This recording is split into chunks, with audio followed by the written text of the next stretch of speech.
राम राम भावांनो, आज आलतो आपण संतनगरी म्हणजे शेगावमध्ये. चला तुम्हाला दाखवतो. सकाळी निघलो बा बसमध्ये, तसंच आलो रेल्वे स्टेशनवर. रेल्वे स्टेशनच्या अंदर गेलो बा. बघा मग रेल्वे आली आपली. बसलो ना सेट सीधा शेगावमध्ये. बघा मग हे शेगाव नगरी. ओळमळ काय का तुमच्या इथं.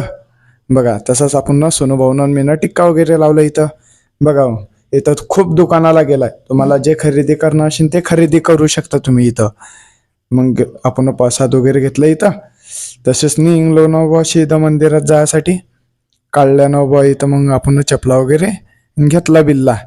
तसेच म्हटलं हात घेत धुवून घेऊ इथं. हातपाय वगैरे धुतलं, फ्रेश झालो आपण इथं. तसेच निघलो आतमध्ये जायले. चला मग आमच्यासोबत चला. आलो आपण मग आतमध्ये. आतमध्ये आज गर्दी कम होती, तर आज शॉर्टकटमध्ये लागला आपला नंबर पहिले. तसेच आतमध्ये कॅमेरा अलाउड नाही आहे, म्हणून आपण कॅमेरा काही अंदर नेला नाही. चला मग बाहेरूनच तुम्हाला देवदर्शन करून घेतो. दर्शन नक्की घ्या, फॉलो नक्की करा. आपल्याला कसं तुमचा सपोर्ट पाहिजे भावांनो. तुमचा सपोर्ट राहिला तर काही पण होईल. तसेच आलो आपण पहिले इथं प्रसाद घ्यायला. बघा मग आपण इथं प्रसाद वगैरे घेतला. तसेच निघलो ना शेट आता घरी जायसाठी. आणि तुम्हाला 12 ज्योतिर्लिंग नक्की दाखवतो. तुम्हाला नेक्स्ट ब्लॉकमध्ये 12 ज्योतिर्लिंग नक्की दाखवतो. फॉलो नक्की करून घ्या. भेटू नेक्स्ट